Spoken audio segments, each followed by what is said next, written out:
آگے مولانا فرماتے ہیں کہ اگر یہ وسوسے ختم کر لو گے تو اللہ تمہیں الہام سے نوازنا شروع کر دیں گے۔ کیا فرماتے ہیں؟ پمبائے وسواس بیرون کنز گوش، یعنی فرماتے ہیں کہ اپنے کانوں سے وسوسوں کی روئی نکالو، تاب گوش تائید از گردوں خروش، فرماتے ہیں تاکہ آسمان سے آوازیں تیرے کانوں میں بھی آنا شروع ہو جائے۔ آگے کیا فرماتے ہیں؟ تا کنی فہم آ معمہ حاشرہ، تاکہ تم اللہ کے اسرار کو سمجھنے لگو، تا کنی ادراک رمز و فاشرہ، تاکہ تو جلی اور خفی رمزوں کا ادراک کر سکے۔ آگے تو مولانا نے پورا راز ہی بتا دیا ہے۔ حضرت نے کیا بتایا ہے کہ وہی الہام کیسے ہوتا ہے؟ فرماتے ہیں پس محلے وہی گردد گوشے جاں، فرماتے ہیں سمجھ لو روحانی کان نزول وہی کی جگہ بن جاتے ہیں، وہی چے بود، فرماتے ہیں پتہ ہے وہی کیا ہوتی ہے؟ گفتن از حصے نہاں، فرماتے ہیں پوشیدہ حص کی گفتگو کو وہی کہتے ہیں۔ آگے فرماتے ہیں گوشے جاں و چشم جاں جز این حصست، فرماتے ہیں بھئی روح کے کان اور روح کی آنکھیں ظاہری حصے بالا ہیں، گوشے عقل و چشم زن ازاں مفلس است، فرماتے ہیں کہ عقل کے کان اور زن کی آنکھ حصے باطنی سے بے بہرہ ہیں، ان کو کوئی پتہ نہیں وہ کیا معاملہ ہے ان کا۔ مولانا یہاں پہ عام لوگوں کا ایک اور اشکال بھی دور فرماتے ہیں، جو یہ سمجھتے ہیں کہ یہ وحی و الہام بھی اللہ تعالیٰ کا ایک جبری تصرف ہے جس میں چاہتا ہے کرتا ہے۔ یہ بڑی خاص بات ہے۔ مولانا فرماتے ہیں کہ یہ تصرف کرتے تو اللہ تعالیٰ ہی ہیں لیکن یہ جبری نہیں ہے۔ کیا فرماتے ہیں؟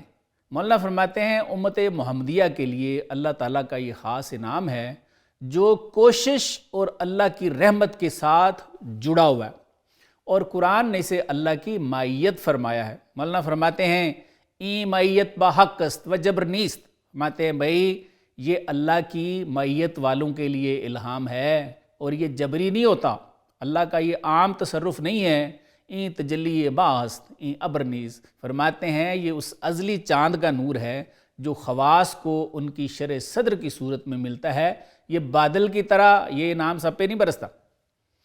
مولانا کہ یہ مضمون بالکل قرآن کے مطابق ہے۔ سورہ عنکبوت کی آیت 69 میں اللہ تعالیٰ فرماتے ہیں والذین جاہدوا فینا لنہدینہم سبلنا وان اللہ لمع المحسنین، یعنی وہ لوگ اللہ فرماتے ہیں جو ہمارے راستے میں مجاہدہ کرتے ہیں ہم انہیں اپنی راہیں ضرور دکھلاتے ہیں، اور بے شک اللہ تعالیٰ نیکوکاروں کو اپنی معیت یعنی نور شرع صدر سے نوازتے ہیں۔ مولانا معیت حق اور الہام کو ثابت کرنے کے بعد فرماتے ہیں کہ نبوت اپنا اور اپنی وحی کا اظہار کرتی ہے، اور یہ تو اللہ کے راستے میں جان پیش کرنے والا معاملہ ہوتا ہے، لیکن اس کے برعکس اولیاء کو اپنی ولایت اور الہام کو چھپانے کا حکم ہے۔ فرماتے ہیں تمام صوفیہ نے ایسا لکھا ہے۔ مولانا فرماتے ہیں گر کشائے دل سر انبان راز، یعنی فرماتے ہیں کہ اگر کسی کا دل بھید کے تھیلے کا منہ کھول دے جاں بسوئے عرش سعادت ترکتاز، فرماتے ہیں تو اس کی جان عرش کی طرف دوڑ جائے گی، مر جائے گا۔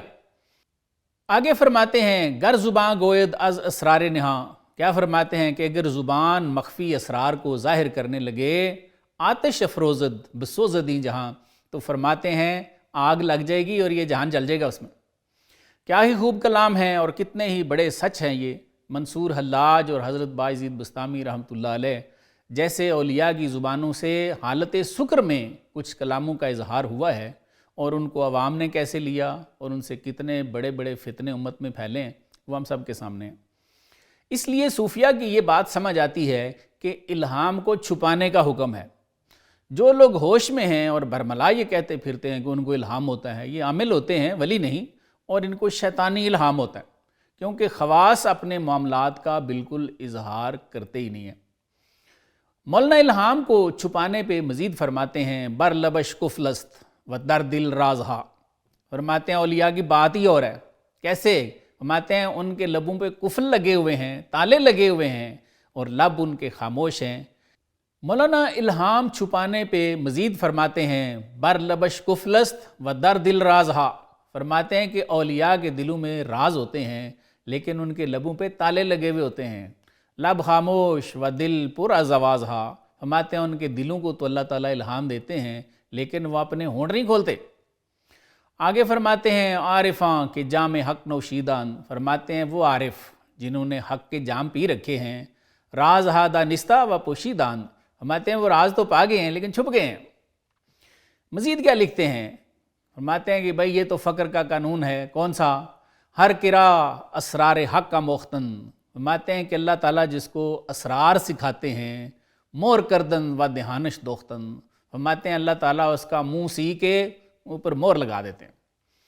20ویں صدی کے صوفی کامل سیدنا احمد میاں روح اللہ روحہ کے ملفوظات شریفہ بقائے حیات میں آپ کا الہام کو چھپانے کے بارے میں ایک ارشاد مبارک درج ہے۔